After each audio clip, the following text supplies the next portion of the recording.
Well, I'd like to thank you for inviting me to this thing with Thall. If you live in Houston. So I've given this talk so many times I've lost track, and it was a short course at one point. I've got way more material than can be covered in an hour. So when I get to the point where it's enough at 50 or 55 whatever minutes, just wave at me and say, look, it's time to wrap it up, because I just can't cover everything. Anyhow, so the word fatal is the latest innovation in the title of this thing, which keeps morphing. And I noticed that a lot of the conventions are fatal because they actually do end up killing people. So let's see why. Oh, this worked a moment ago, not anymore. I'm using the wrong direction. There we go. I'm going the wrong way. So here's required reading. If you don't own a copy of this timeless masterpiece, please buy one. Buy two, because you need one for yourself and one for your dog to chew on. I spent a lot of time writing this. So. Also, there's some Easter eggs scattered around, little jokes and whatnot. First of all, disclaimer: we're very formal at MD Anderson, so I want to point out that no cute puppies were harmed during the process of preparing this presentation. And by way of illustration, here's a photograph of the sort of cute puppies that were not harmed, in case you were concerned. Okay, so now, quote. It's always nice to have a quote from somebody who's smarter than I am. The conventional view serves to protect us from the painful job of thinking. This describes, I think, the way most people behave. John Kenneth Galbraith. Okay, let's misinterpret some hypothesis. A lot of words and symbols, red and black and whatnot. So let's look at assignment design. Our standard treatment has got response probability will denote by P0. Let's say that's set to 0.15. We want to evaluate an experimental treatment E that has a response probability I'll denote by P sub B. And we're going to cook up an optimal two-stage Simon phase 2 design in which the null hypothesis is that P sub B is 0.15, the specified null value, versus the one-sided alternative that is bigger. And the test is going to have type 1 error 0.10, power 0.90 with the alternative 0.3. You'll notice I very cleverly have denoted these null and alternative values in red. There's a reason for that. Let's look at the design. By the way, the popularity of the Simon design, I think, can be ascribed perhaps not so much to the fact that it's a nice, clean design, it's easy to understand, but the availability of free software on the internet that allows you to do the computations in about 3 minutes. So in stage 1, if you've got this input, you treat 23 patients. And if you observe, out of the 23 patients, if you observe 3 or fewer responses, the algorithm or rule of the design says stop and accept the null. The alternative says if you instead observe more than 3 responses, go to stage 2. Stage 2, you treat 32 more patients. So now you're up to a total of 55. Pretty big for a stage 2 trial. And then the rule is for decision making, if out of all 55 patients, the number of responses, which is the number you saw in stage 1, plus the number you saw in stage 2, is 12 or larger, which by the way is 22%. You reject the null. Otherwise, you accept. Here's an interesting fact. To reject the null, the test requires an empirical response rate of 0.22, which, by the way, is much smaller than the targeted alternative of 0.3. This is just the way test hypotheses work. Okay, so here's a standard warning about test hypotheses that usually is ignored, and most physicians really aren't aware of this. In a test of hypotheses, you may only accept or reject the null, but reject the null does not mean accept the alternative. It's simple. And Mark Bertain has made this point in the medical literature again and again. So if the statistic X number of responses out of n patients is above some test cutoff, it doesn't, you then may conclude that P sub B is bigger than P naught, which in this example is 0.15. but you may not conclude that it's at least as large as the alternative. The value p sub a is a straw man. It's just a technical device used to compute power and sample size. And anyone that's done applied statistics will know that if you talk to your physician and you go do the computation and they say, I can't afford to treat 50-something patients, you say, really? Well, why don't we set the alternative at a larger value? Oh, look, the sample size is down. Shameful behavior, let people look. You have to face reality. Here's a simple Bayesian analysis of the data. So let's assume as Bayesians, because parameters are random now in the Bayesian world, that a non-informative prior on p sub b is beta with parameters 1/2 and 1/2, which means it's got a mean of mean of 1/2 and a dispersion, effective sample size of 1. And just compute the posterior probability of the alternative. That is, if you really believe in the alternative, here's what you would do. So a posteriori, due to the conjugacy of the beta, you just add the 12 responses that you would need to reject minimally to the 1/2, and you add the 43 failures or non-responses to the other parameter. And the posterior probability, given the data, that the p sub b is at least this targeted 0.3 is 0.09. So the observed data gives fairly convincing evidence, that is 11-to-1 odds, that p sub b being bigger than p sub a is not likely. That is, E is not really a promising treatment. By the way, this probability 0.09, it's not a p-value. When I say this to physicians, they go, really? I'll elaborate on that later. So a 95% posterior credible interval, because after all, we are in the estimation business, runs from 0.12 to 0.34. And interestingly, it includes both the null value and the alternative value that the frequentists used in their test of hypotheses. So the Bayesian analysis leads to the opposite of the usual frequentist conclusion that people make if the null hypothesis is rejected by the one-sided test. So let's see how we would design the chart. Well, here's a picture of the posterior. One big advantage of being a Bayesian is you can draw pictures of posteriors. So if you know what you mean by response probability, then it makes sense to draw its posterior distribution. And there it is. The area to the left of the 0.3 is indeed 0.91. And so it's nice to draw posteriors because it's easy, it's fun for the entire family, and often quite informative. You should go home and teach your children how to do it. And your dogs. Here's a Bayesian design, which was cooked up by me and Richard Simon again. His fingerprints are on a lot of things. So this is our first Bayesian design. As I was describing to people at lunch, we sat down at lunch at a conference in Belgium and decided to go full Bayes. So here you would basically have to go get some historical data to establish your null value. So what really happens is you have something like a historical data with 24 responses and 56 failures. So really P0 follows this sort of informative beta prior. And then assume a prior on p sub b that's not informative but has the same mean of 0.3. So here the effective sample size is 0.3 plus 0.7 is 1. So the rule using this design is stop early if the posterior probability that P0 plus 0.15, P sub b is bigger than P0 plus a desired improvement of 0.15. If that desirable inequality is unlikely, if the probability given the data is less than 0.04, you stop. But you apply the rule after 10 patient cohorts.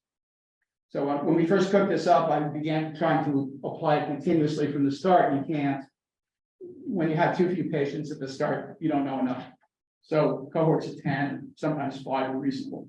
And what happens is you convert this posterior probability into just simple cutoff. So if the number of responses X over the number of patients is less than or equal to 1 in 10, 5 in 20, 8 in 30, and so on, you stop. And we then began simulating these Bayesian designs to get their frequentist properties. Early on, people would complain, how dare you? How dare you get frequentist properties of Bayesian designs? And my response was that if God did not want me to use the compute operated characteristics, she would not have given me computers. Let's do the simulation when the assumed truth. Because if you've got a direct line to God, God can tell you it's 0.05. Be the oracle, assume it's 0.05, simulate, you're certain to stop early, the sample size quartiles are all 10. Good. And then we simulated 2.3. If you're up there at 0.45, which is where you'd like to be, the probability of stopping early is small, it's 0.09, and the sample size quartiles are 0.82. So the frequentist properties of this design are nice. So the Bayesian design does what? It accounts for uncertainty about both of the parameters that are in this. It incorporates historical data on P0. It monitors much more frequently, which is the real secret here. And it has better frequentist properties than the frequentist design. I ought to be ashamed of myself. Okay, let's shift and talk to, well, we're actually talking about epistemology here. Is a rather grandiose title. Epistemology, p-values and posteriors. I couldn't resist it because it's alliterative. Here's a toy example of frequentist and Bayesian inferences. Let's look at 4 different outcomes of a randomized trial. They're all hypothetical. Comparing a response probability, say pi to A and pi to B of treatments A and B, based on binomial data where we have 2 samples, each of size 80. So there's nothing sequential here. We just have 2 samples. Let's assume we were good boys and girls we randomized. Let's suppose in all of these cases I'm going to look at, you had 16 responses in the 80 patients that got A, so there's a 20% empirical rate. And we'll look at the 4 cases where the number of responses in the 80B patients are 27, 30, 35.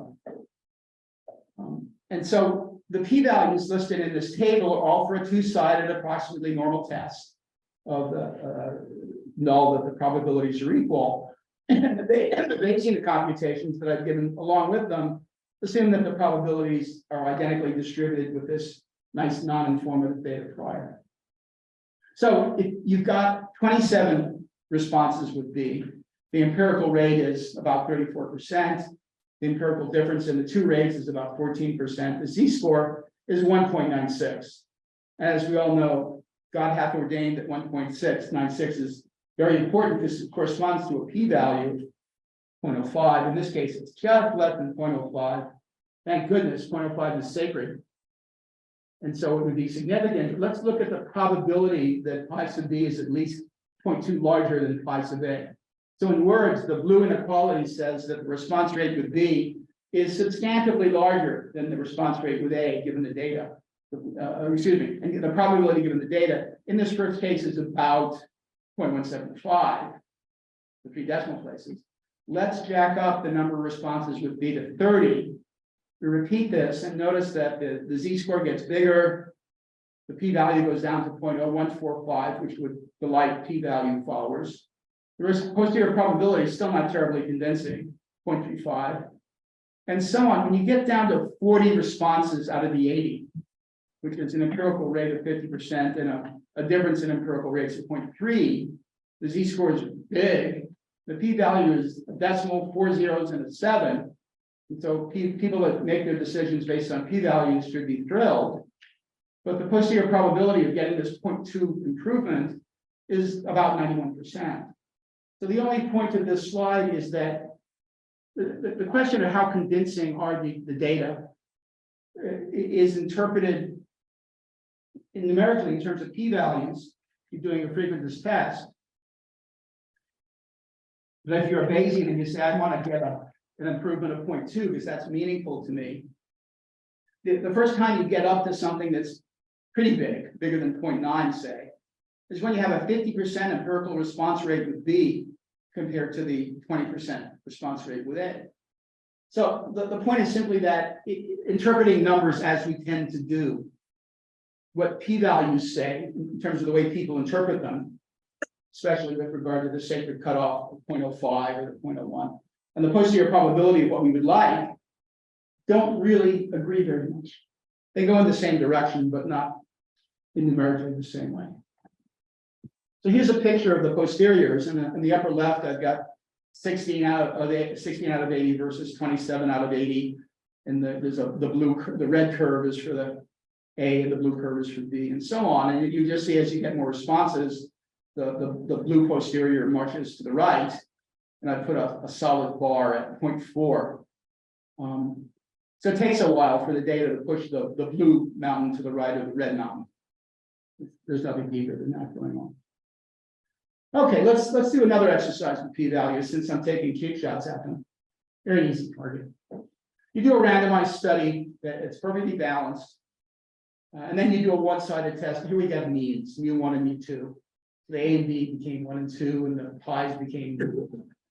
Let's say the variances are both known, they're 10, so it's a toy example. In real life, you don't know what the variance is. Let's say the z-score is 1.75, and it's going to be that in 3 cases. So I'm going to fix the observed z-score, and if the z-score is fixed, then the one-sided p-value is fixed, and it's 0.04. So the two are is a one-to-one mapping. And so let's suppose, just to do a little sensitivity analysis, that the total sample sizes for the n1 plus n2 or 2n are 20, 200, and 2000.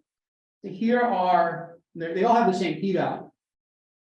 So with a total sample size of 20 or 10 plus 10, the estimated difference in the difference in the sample means is 2.48. There's a 95% confidence interval. It's pretty wide. Of course, the sample is 20. If the sample is jacked up tenfold to 200, the estimator changes to 0.78. We get a more narrow confidence interval. And if you jack it up to 2000, which ought to be pretty convincing evidence, it's down to 0.25. And so by freezing the z-score and therefore the p-value, all that I've done is show you that the estimator changes by an order of magnitude. So now I'm going to ask the obvious question. If the 3 data sets give the same p-value, but they give very different estimates, how can a p-value quantify strength of evidence? Okay, here's the Berger and I think Lindley example. I love this one.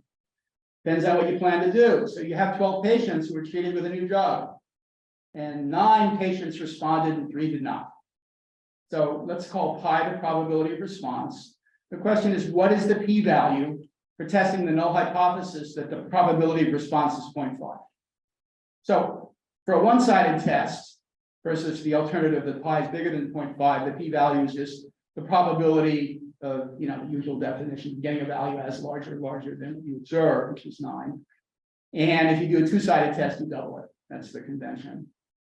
So if the experiment was conducted and designed to treat 12 patients, then the number of responses is binomial with parameters 12 and pi, and the p-value is 0.073, which for worshippers of 0.05 is not significant. If it's two-sided, you double it. But if the experiment was designed to treat patients until you saw 3 failures and then stop, X follows the geometric distributions with parameters 3 and 5. And the p-value is 0.034, which is significant using the sacred 0.05. Of course, if it's two-sided, you have to double it. Oh no, it's 0.068. So in purple I've written, but if all you know, given the data, are that 9 patients responded and 3 did not, how do you compute the p-value? Well, obviously, it must be that you wanted to run the experiment until you had 3 failures and do a one-sided test.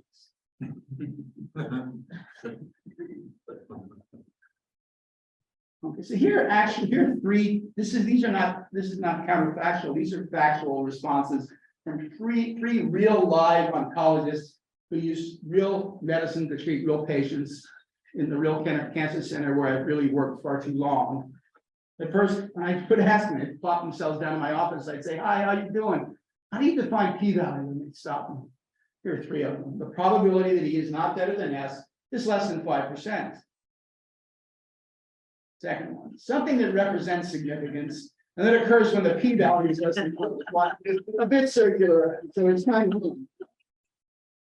The third one, this one is really get into it. A p-value less than 0.05 is the observation that a particular event studied has less than a 5% probability of occurring by chance only. And here's my graphic of the 3 doctors. Okay, let's talk about death by p-value. This is a real life study of patients that had a horrible thing called acute respiratory distress syndrome. And they did a randomized trial to compare 2 treatments for this. These are people in an ICU who are dying. I denotes immediate venovenous extra. You notice how I jumped from fun and games to people dying? I do that. I work at a cancer center where people die all the time. So I is immediate venovenous extracorporeal membrane oxygenation. I said it. Otherwise known as ECMO. C, the other treatment, is continued conventional treatment, but allowing crossover to delayed ECMO as a rescue if the patient has refractory hypoxemia. The refractory hypoxemia means the treatment didn't work and you don't have enough oxygen in your blood, you're dying. So the primary endpoint that they defined in their paper, you can do it many ways, is death prior to day 60. The data. There were 42 out of 124 deaths, 35%, with immediate ECMO, and 57 out of 125 deaths, 45% with the continued conventional delayed ECMO. So a two-sided test of H0 that the probabilities of 60-day death were equal gave a p-value of 0.09, and since this is larger than the sacred cutoff, the test was not significant. Here's a quote from the paper. It was published in the National Enquirer Journal of Mendacity. I despise those people. Quote, and if they want to fight with me about it, that's fine. Quote, among patients with this is not their only crime. Among patients with very severe ARDS, 60-day mortality was not significantly lower with ECMO than with a strategy of conventional mechanical ventilation that included ECMO as rescue therapy. Here's a graphical illustration of how they came to their conclusion, an illustration of modern medical science. I actually met one of the physicians who was on that paper. He was suitably embarrassed. Okay, here's yet another Bayesian analysis. I'm going to take their data and follow. Here's a picture of the Reverend Bayes. He had no idea this was going to happen. So let's say the two probabilities are IID beta following this wonderful Jeffries prior, and then the probability, given the data that I just quoted to you, that the death rate with immediate ECMO is smaller than the death rate with the conventional delayed ECMO is 0.95. Pretty big. So in words, given the observed data, the odds are 19-1 that immediate ECMO gives a higher 60-day survival probability, I've inverted it, than delayed rescue ECMO when treating severe ARDS. And again, I've drawn the posteriors. Of course, the posteriors overlap, but the mountain of death rate posterior probability is to the right of the mountain for the immediate ECMO probability. In this case, you'd say, well, there's overlap, but yeah, it's life is at stake and you have to pick one. So there's implicit in this is a utility-based decision analysis. I wrote down a utility. I actually did this in my book. Any utility analysis, obviously, is going to lead to the conclusion that immediate ECMO is better. Here's a numerical illustration. Let's suppose, for illustration's sake, that physicians treat 1,000 patients with ARDS. The expected number of deaths in 60 days with immediate ECMO is 355. A lot of people die. The expected number of deaths in 60 days with delayed ECMO is 456. Through the magic of arithmetic, the expected number of additional deaths in 1,000 patients is 101. Anybody curious about how I did the computation? I'll describe it to you after the problem. All killed by a p-value equal to 0.09. This was published in the National Enquirer Journal of Mendacity, and people read it and take it seriously, and there I've illustrated all the dead patients. Here's a conversation between her mother and her child.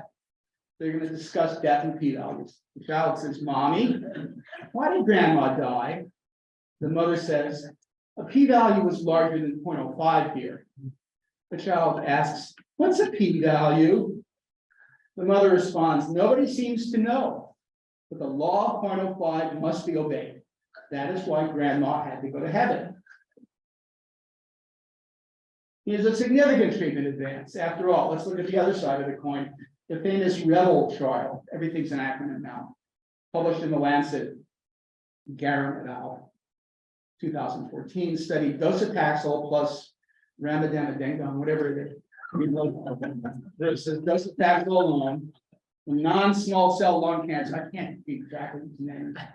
Non-small cell lung cancer as second-line therapy, which means you've had progressive disease, and so what do? They're giving salvage. And so you progress on platinum-based therapy. What do you do next? They did a randomized study to their credit. The outcomes overall survival time, they had pretty good sample, 1,253 patients. The estimated hazard ratio was 0.86, and the two-sided p-value was 0.023, which is, as we know, significant. Remember the illustration of modern medical science. Okay. So they said in the paper, a significant improvement in median overall survival was achieved by adding ramucirumab, whatever, to docetaxel. Now here's the fun part. If you do estimation, which is really what statistics is mainly about, I think, the median survival with 9.1 months with the single agent docetaxel was 9.1 months with docetaxel and 10.5 months with the combination. And I've again applied this advanced mathematical procedure that I'm not going to bother explaining the details, but the difference is 1.4 months. So here's commerce. The FDA approved the combination for this patient population in 2015, and there's what you'll find in front of the FDA. Imagine being told. It's wonderful. So here's another conversation. This time, between a doctor and a patient. They're discussing death and novelty. The non-small cell lung cancer patient asks, "Doc, how long have I got?" The oncologist says, "Oh, about 9 months, give or take." The patient asks intelligently, "What are my treatment options?" The oncologist responds, "We have a new thing that may keep you alive about 6 more weeks longer than the old thing. But the new thing is a significant improvement." The patient responds, "6 more weeks, wowee, thanks, doctor." Death in the forest. There's a useful graphical tool called the forest plot. Can I ask, what's your complaint about that last one? Because I see a confidence interval, which is like a posterior distribution. And so it is below 1 for your hazard ratio. Yeah, so the hazard ratio, the whole confidence interval is below 1. And that what this means in terms of this treatment, the combination versus the other one, is you can expect about a 1.4 month improvement in survival. What if a doctor said, you're going to survive about, 9.1 months, but if we give you this combination, you can survive maybe 10.5 months expected. What is the difference? The point is the p-value is nominally significant, but the difference is silly. It's trivial, it's small. It's who cares? You can spend that time, talking to a lawyer, making out your will. Yeah. I hate to interject, but I care if I live another a month and a half. Okay, good. So you're this patient, 6 more weeks. That's your response. Wow. Tomorrow I'll give a talk that actually bores down deeper into this because it also deals with toxicity, but that's not for today. So death in the forest.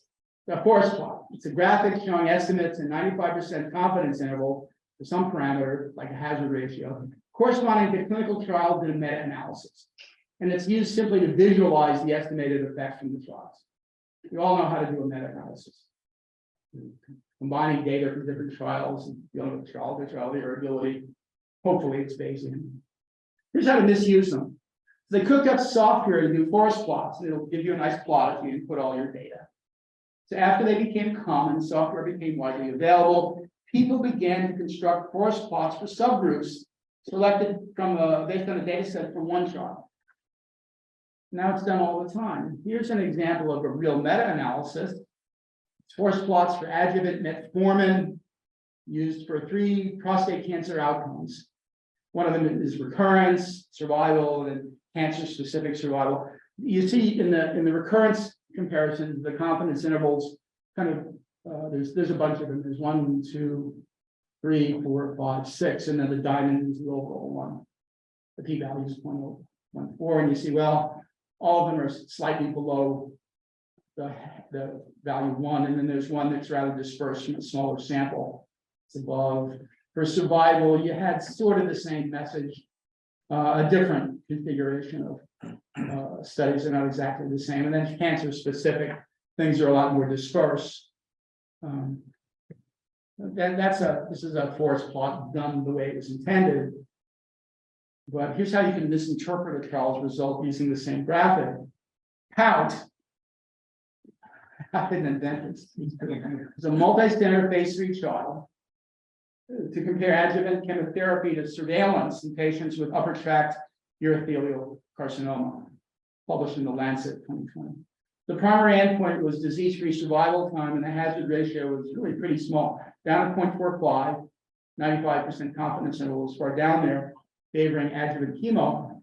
So whether you're Bayesian or Frigitus, it looks like the adjuvant chemo was better than surveillance. And here the Kaplan-Meiers, which to me give pretty convincing evidence, even with 95% confidence bands, chemotherapy, which is the red or pink, is just completely above the blue. So the good graphic wins every time. Thank you, Kaplan and Meyer. That's easy. Here's what actually is going on. Some geniuses got the data. This is not a meta-analysis, and they cooked up a forest plot of effects in selected subgroups. And so the first subgroup that they looked at is the subgroups with the nodal involvement subgroups. N naught is you don't have nodal involvement, N plus is you do.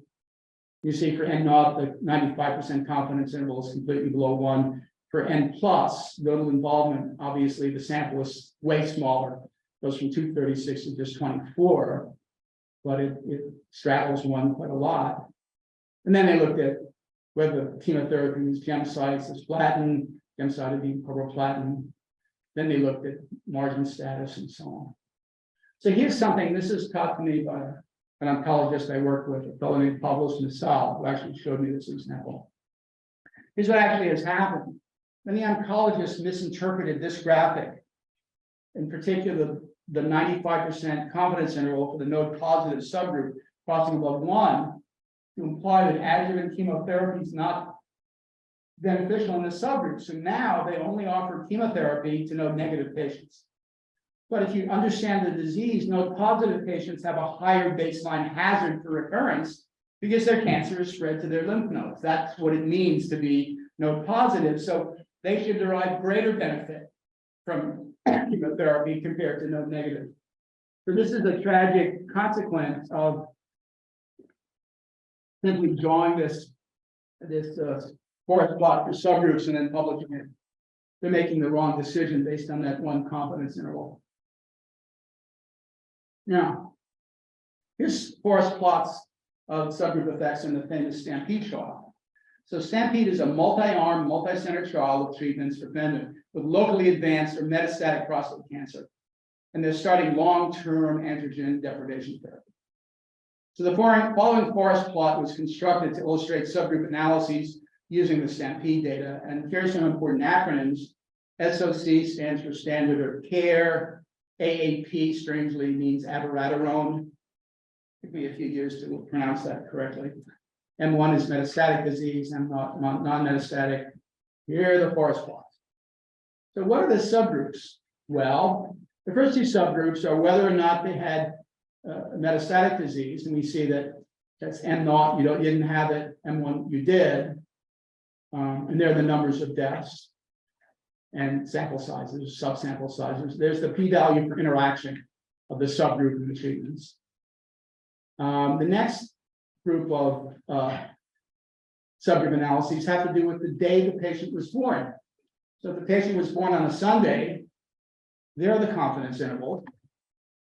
And Monday, Tuesday, Wednesday, Thursday, Saturday, and they also looked at day of diagnosis.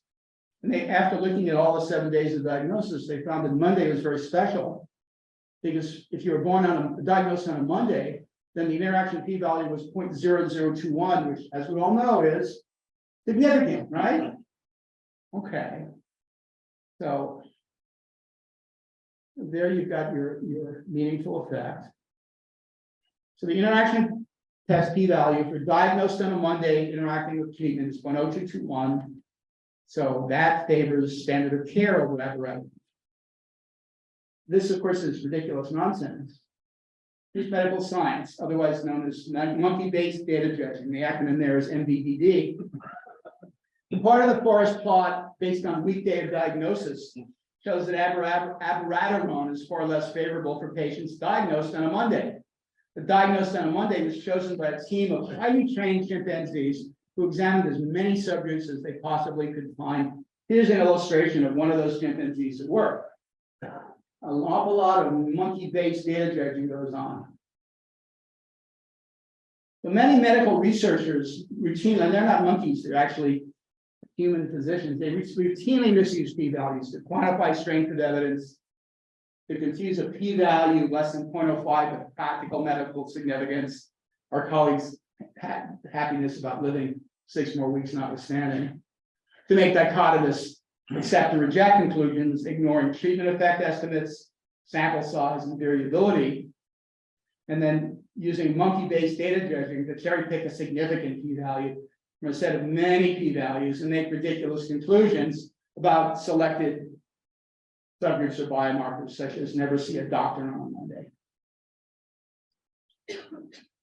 So when is an estimated subgroup effect real?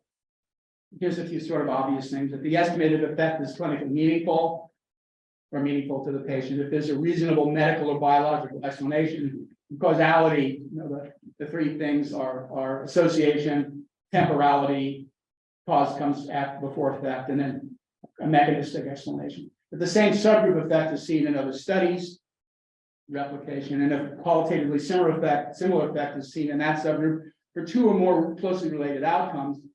And if it's not the result of a fishing expedition, MBBD, cherry picking, data dredging, p-value hacking, call it whatever you like. Here's a quote from the great Dennis Lindley, one of the godfathers of Bayesian statistics. He said, "Intuition is a poor guide when facing probabilistic evidence." He was a strict Bayesian. All mixed up.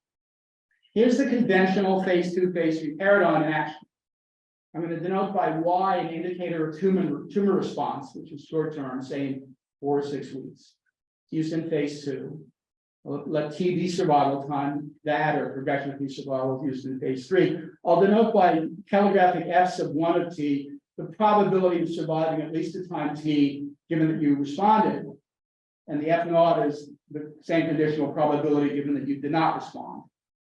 And let's suppose, for the sake of a toy example, that responders have a 50% higher 12-month survival. So the probability of surviving at least 12 months among responders is 50%, and among non-responders is 40%. And let's further suppose that the experimental treatment doubles the response rate. With the standard, the rate is 0.2, with the experimental, it's 0.4. So this is win-win. You've got an improvement in survival, it's pretty big. You've got an improvement in response rate that's double. So it's certainly time to organize a phase 3 trial. There's the happy face illustrating how we feel. But let's apply the law of total probability, because it's the law. So here's what I call the $1 billion or $80 billion computation. The first probability is the probability that you survive at least 12 months, not conditioning on response or non-response, so we have to average. We're just taking the probability weighted average of the 0.6 times the probability of responding and the 0.4 times the probability of not responding to get 0.44. The expected survival under assuming exponentiality is about 15 months, 15.2. Let's do the same computation with the experimental treatment. We get 0.48. So the expected survival is 17.3 months. We have the same sort of example where E gives a small expected improvement in expected survival time of 2.1 months compared to S. This is long enough to talk to a lawyer, prepare a will. Even now, if you do a sensitivity analysis and you push the response rate up to 1, everybody responds with E, which is a home run. You'd win a Nobel Prize for that. Then the probability of surviving 12 months maxes out at 0.6. This is as good as it gets.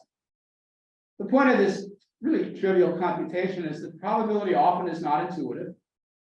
Response may be a poor surrogate for survival time. Very, very important. And finally, the laws of probability must be obeyed. They're the law. But there's a catch. I've led you down the garden path. Shame on me, but I'm going to tell you what I did. It was misleading. This is the magic of mediators. Computations assume that treatment affects survival time only mediated through its effect on response. So follow this picture at the bottom, a directed acyclic graph. The treatment affects response, which affects survival time. And I've given you the probability computation, but what if the graph looks like this? So suppose that you've got a dirty molecule. That's a molecule that's been designed to have more than one effect, or maybe it's been designed to have one effect, but it has another anti-disease effect that you get as a bonus. So a lot of the targeted agents these days, and more of them are becoming dirty molecules. So you have what I call a magical effect. So the treatment affects tumor response, which affects survival time, but it also affects this magical biological effect, which affects tumor response and survival time. So you got this extra player, so to speak, in the causal chain. The things are more complicated. So there are two mediators, tumor response and the magic biological effect. So here's the magic biological solution. I'm doing the same mixture computation, but let's suppose the values are as before, but in purple for the non-responders with the F sub 0. That's the probability among non-responders with the P is 12 months here. It's 0.55, which is bigger than 0.4. So you do get an improvement in the 12-month response rate, even if you didn't get a tumor response. And so that now gives you a higher average of 0.57 minus 0.44. So here's my incredibly valuable advice. Ask your collaborators, your doctors, whether you use a dirty molecule. After all, there may be, other effects going on that you can't see by however they define 4-month response. And if you go from disease to disease to disease, early response is always defined differently. They define it in a myriad of different ways. Don't base a phase 2 trial only on the probability of tumor response. Identify and validate direct biological effects on survival. And finally, large phase 3 trials should be run very infrequently. They're run far too often, I think. So here's some practical consequences and recommendations. Much more data are needed to decide reliably whether to go to phase 3. So most phase 1, phase 1/2, and phase 2 trials are just too small. And by the way, most of them are designed terribly. Then you have to compute the predicted probability of the future event that your phase 3 trial will conclude the experimental treatment is better than the standard given your current data. It's a little bit complicated, but you ought to do this. Computing predictive probabilities is pretty easy these days. So this has implicitly in there that you can get the posterior of the parameter given the current data. You've got the probability of the future conclusion given the parameter, and you just multiply average over the parameter. So the billion-dollar computation actually now is much more complicated. It requires specifying utilities. This is a decision analysis, and it's got to have a cost benefit embedded. So covariates such as histologic subtype and biomarkers, especially for targeted agents, may be used to identify an E-sensitive subgroup. And I'm just polishing off, I hope in the next few months, a book on this sort of thing, which you also should buy when it comes out, if I survive that long. So here's a multiple myeloma story, with apologies to Scarlett Johansson. Patients with multiple myeloma, this is a true story, undergoing autologous stem cell transplantation were randomized between 2 preparative regimens, high-dose melphalan and the combination of melphalan plus bortezomib. So let's CRB complete response. I've written it twice there at day 90. And so pi m plus b is the probability you got a response if you got the combination. Pi m is the probability you got a CR given you got the single agent. P is progression-free survival, which in the protocol was a secondary endpoint. This is how my doctor wanted it. And this is how I designed it. So I cooked up one of my famous Bayesian rules and was very proud of myself for doing it. Interim monitoring rule: stop the trial and conclude m plus b is superior to m in terms of 90-day CR rate.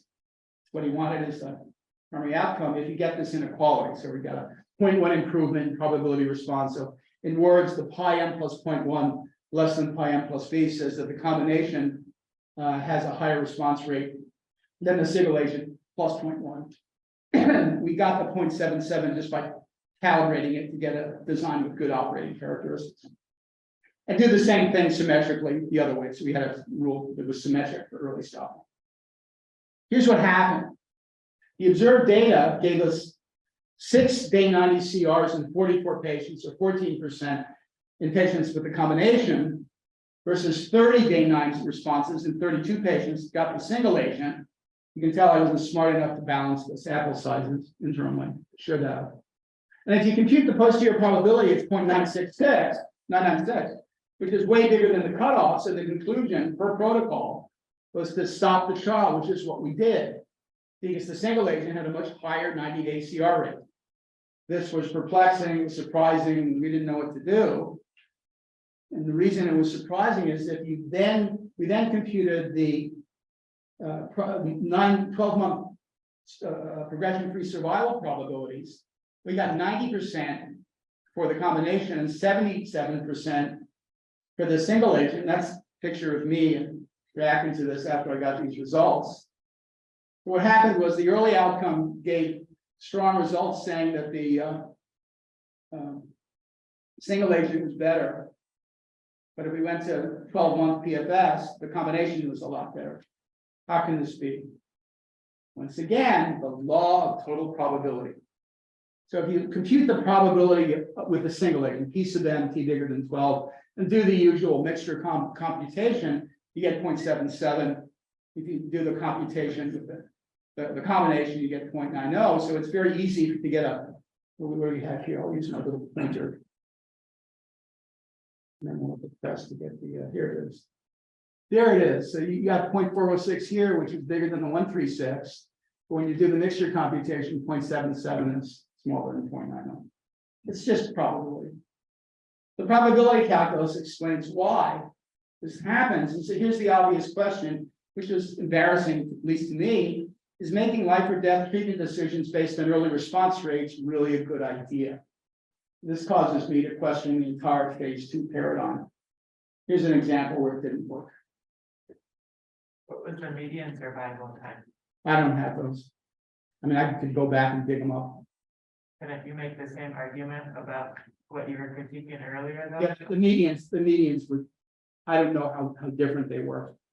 In these slides, all I've got are the early response probabilities and the 12-month PFS probability. I'd have to go back and dig through the data after all these years. The point of all this is that the phase 2 decision rule and the secondary outcome of regression-free survival disagreed. And it's very easy for this to happen. But here's an example of compared to what. This is another true story. Here's a common problem with single-arm phase 2 trials. We call it Once Upon a Time in the West, which is where Houston is. We did a single-arm clinical trial of a combination chemotherapy that I'll call A in 44 patients. These are people with acute myelogenous leukemia, or AML. This is back in 1995.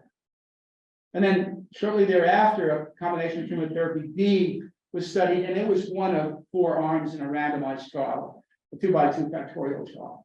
One of the few randomized trials they did at MD Anderson. So we fit a Bayesian Weibull survival time regression model, the data to account for treatment and key prognostic covariates that I've listed there. And after fitting the model, use a picture of the posterior of the relative risk of death with B versus A. The probability, given the data, that the relative risk for B versus A is bigger than 1 was 0.87. It says, gee, the risk of death with B was actually quite a bit higher. Not monstrously big enough. Here's the awful truth. They were the same treatment. They were both fludarabine plus Ara-C, which is short for cytosine arabinoside, plus idarubicin plus GCSF, which is $1 billion drug. So the estimated relative risk actually was the covariate adjusted between trial effects. It's not the only thing that was changing was you did trial 1 and trial 2. So this is a good picture of a covariate adjusted between trial effect. And anybody that's done a meta-analysis has seen this sort of thing. The point is they weren't randomized between the 2 trials. This is the example of how big the trial effect can be. Okay. Here's how to fail clinical trials 401. Compare treatments without randomizing. Now, I've had lots of conversations with people today about bias correction, but Here's an example of a design. So I've got treatments A and B, blue and orange, trials 1 and 2 in black and green. And here's a perfect example, perfect treatment trial confounding.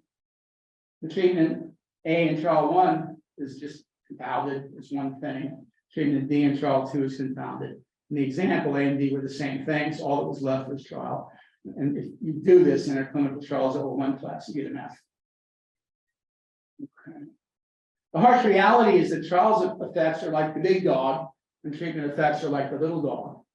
The amount of variability that you get trial to trial is a lot, and the treatment effects that we get are usually pretty small. It's hard to get a big treatment effect. Here's a feudal futility rule. I like this one. This is in a clinical protocol that I reviewed, which is just insane. The response, as they defined it, is that your progression-free survival time is at least 12 months, meaning from the start of treatment, the patient got to 12 months and was alive without disease progression. Their rule was within each arm of a randomized trial, quote, stop the arm early if you have less than or equal to 23 out of 30 responses out of 39 patients with an accrual rate of 10 patients per year. And so I cooked up a little hypothetical. I was looking at a design.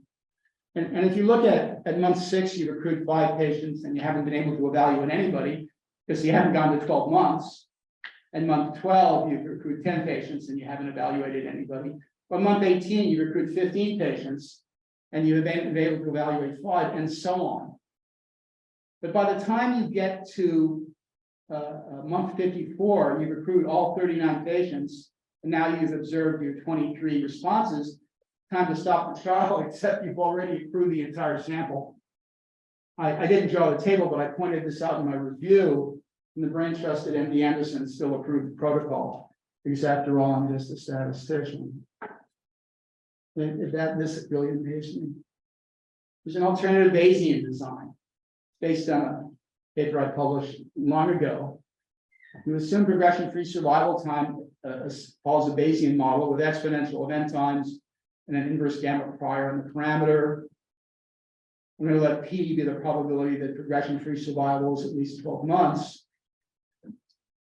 And if P is 0.5, this corresponds to a mean of 17.3 months, undesirable. If P is 0.7, the mean is 33 months, which is desirable. And here's how the rule at the bottom of the page, there's a table of the probabilities of means and medians. I'm going to let mu sub E be the mean PFS with E, and mu sub H the mean PFS with the historical. We assume inverse gamma priors on the means. You stop if mu sub E exceeds mu sub H by 11.3 months. You stop with less than a cutoff that we calibrated to get this design. So here are the operating characteristics. So the blue curves are the mean number of patients accrued, and the red boxes are the probabilities of stopping early. We calibrated it so that this last box at what is it? 23.3 months stopping probability incorrectly is 0.1. So it works very well. So here's a quote from Albert Einstein: only 2 things are infinite, the universe and human stupidity. And I'm not sure about the former. Here's the evaluability gain. I guess running out of time, I'll make this my last example, because you all want to go home to your families and your dogs and cats. Here's an unsafe safety monitoring. Quote: treatment will consist of 4 courses of chemotherapy. The patient will be considered evaluable if he or she completes at least 2 courses of chemotherapy. Stop the treatment arm if the probability of toxicity being bigger than 0.2 in the evaluable patient. So they didn't say whether that was the accrual rate. Who knows? Here are the data, toy data. You've enrolled 100 patients in each arm. After 1 course of chemo, you have 20 dropouts in the A arm and 90 dropouts in the B arm. Here are the number of toxicities in the evaluable patients, and you see that you've got 8 out of 80 in arm A, 10%, and 1 out of 10 in arm B, 10%. They're equal. Here are the responses in the evaluable patients: 40 out of 80 or 50% in A, 9 out of 10, 90% would be. So the obvious conclusions that both the A and B have the same toxicity rate of 10%, so both are safe. B at a 90% response rate versus 50% with A, so B is superior to A. This is nonsense, and here's why. Here's the awful truth. Patients who have a life-threatening disease don't just drop out for the heck of it. They drop out due to toxicity. So the actual outcomes were response and no toxicity, toxicity, and no response and no toxicity. So toxicity obviates response. So that in arm A, I've drawn the probabilities of PR and PT, and in arm B, they're QR and QT. And I've given you the data, and if you assume a simple Dirichlet prior on the 3 possible outcomes, then if you count toxicity as an outcome, not a bad idea, the probability that B is more toxic than A, given the data is 0.9 to as many decimal places as you like, the probability that A has a higher response rate than B is the same thing. So A is vastly superior to B. What went wrong in the previous computation is the way you scored your data. You took your dropouts and threw them over your shoulder and then said, well, they don't count. You ignore the simple fact they drop out due to toxicity. So I'm a big proponent of counting toxicity as a primary outcome. So it's Nikki's big hand is on the 6. So I think I don't want to keep you forever. I've got examples I can go on with, but let's stop there. Just because we're out of time.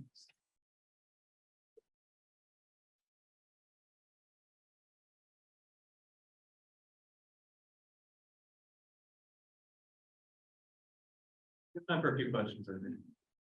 Hey, it's your call. Nobody wants to fight with me? Yes, All right, so back to the slide that Jeremy asked a question on. let's go back. In the, like, I'm comparing that to your analysis of the ECMO example. Which one is this? One where they had a 6-week survival event with Oh, that one. extra treatment. Where is that? Is it Rebel? Is this one? Yeah, the Rebel trial.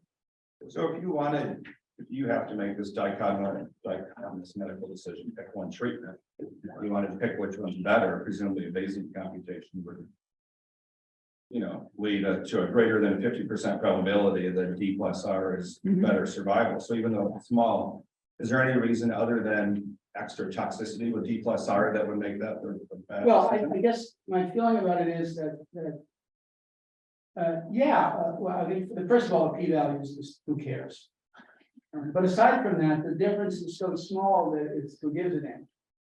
I mean, if somebody told me you can expect to live another 1.4 months, I'd go, I'm not the sort of patient who would say 6 weeks while we. But you have to pick, right? So why would you not pick D plus R unless D plus R had a lot of extra toxicity or financial costs? Good point. Good. Okay. That's more stuff. Okay. Yeah. One of the things that's really difficult when I'm designing trials and working with investigators is this issue about what is the minimally clinically important difference, and even worser is when we're designing a non-inferiority study, that issue about the non-inferiority. And there's a whole literature, as that you're probably aware of. Inferiority, you just can't. Yeah, well, We just- we tried. So It's not that's a non-solvable problem unless you have 10,000 patients. yeah, well, we're gonna be running a study with 12,500. But, and I get your point about you don't like large studies, or only under certain circumstances, but that is a real problem with this whole machinery with clinical trials. When you're trying to get a grant, when you're trying to go before the FDA, you have to have a sample size. So I agree. what suggestions do you have? Because Well, you just need that's not problem. what's important? The people at the FDA asked me to send on a panel to review methods to deal with non-inferiority trials. When people have got a new drug, huge amounts of money are at stake if they can show equivalence. Okay, and the leaders in the field presented their methodologies. One of them was just nonsense, and then one of them was pretty good, but they didn't get into practicality. And I looked at it, I was kind of amused. People at the FDA really didn't understand much of it at all. Some of their regulations were silly. They had equivalence as a symmetric two-sided size name, which made no sense. To me, it's at least as good a probability.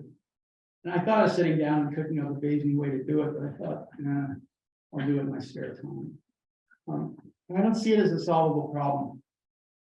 You know, you're talking about a small drop, and the way that people solve it is they make the difference big. You know, they say, well, it's equivalent, meaning it's no more than a 15 to 20 point drop. I mean, the difference is so big, it's ridiculous. Because if somebody else comes along and then you got a new standard, then you go down another 10. There's no way out of that I can see. Equivalence is kind of a, there's statistical equivalence, that, you know, what that means. And then there's biological equivalence. You've got all this PK/PD data, and you want to show that the PK/PD is equivalent, relying on the assumption that a mechanistic explanation of the connection between PK/PD and clinical response is established. So I don't have any solution to that, and I don't think anybody does. About that mediation thing that you talked about, right? Whatever magic. Oh, with the magic thing. I missed the point. Is that, you're thinking about a design Yeah, perspective Tinkerbell effect. or from an analysis perspective? Both, That's. both. I mean, How do you ask the question to, I need, what my point is, if you leave out Tinkerbell's magical biological effect, for those of you who aren't familiar with Walt Disney, the Peter Pan, Tinkerbell was the fairy who fly around and sprinkle. The fairy does not need to fly, but she was magic. So the magic biological effect is there, but the place that you establish it is with preclinical experiments, or maybe doing experiments in patients before you do the big study. And the design should account for that. I mean, if you've got a mediator, which is a biological effect, which is not tumor response, however you define it, you should account for that. If indeed these arrows are there causally, if you really do have these arrows, taking affects the intermediate biological activity, which does affect survival time, just account for it. If you have established it, then account for it in your design.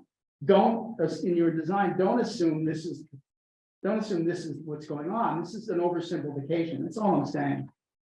Things are more complicated than what that. would be an example of that? Pardon me? What would be an example of that? Say, Well, I mean, there are these checkpoint blockade inhibitors that, you know, design them to do that, but they also, you have a molecule that does that in one part of the molecule, but another part of the molecule attaches to the surface of the cancer cell and kills it in a different way. You know, causes the apoptotic functioning of the cancer cell to kick in. You know, the cancer cells have got these ways of protecting themselves from apoptosis. So they attack that as well. So the molecule actually does a couple of things. bring the mechanism into it. Yeah, I mean, using the mechanistic explanation. These people spend their whole lives working in the labs. I mean, they're like crazy. They want to protect their new molecules because it's worth $1 billion. If they can do that, then you need to have this more complex outcome as intermediate, and then you need to have a regression model that reflects all this. That's all. It's not rocket science. It's don't ignore all the potential effects and you can have a combination of two agents where one of them that has the tumor response effect, the other one affects the biology. There are all these possibilities that you need to think about. So it's more complicated. Looking at the effects in subgroups, you said you wanted to be biologically meaningful. Yeah, But here you've got something that's not biological, but you're still including which the magical effect. yeah, so the treatment, ramps that up and that improves survival according to the patient. But as soon as you bring baseline patient heterogeneity into it, it could be that you have an effect in one circuit but not in the other. So you get into the slope business of you're biomarker positive or you're not. But you target biomarker positive, but that's just for one biomarker. What if there are two biomarkers at play, but you don't know what the second biomarker is? And you're stuck. But if you do know what it is, now you've got 4 subgroups, etc. So that's a lot more complexity that you have to keep track of. So what I'm saying is pretty simple.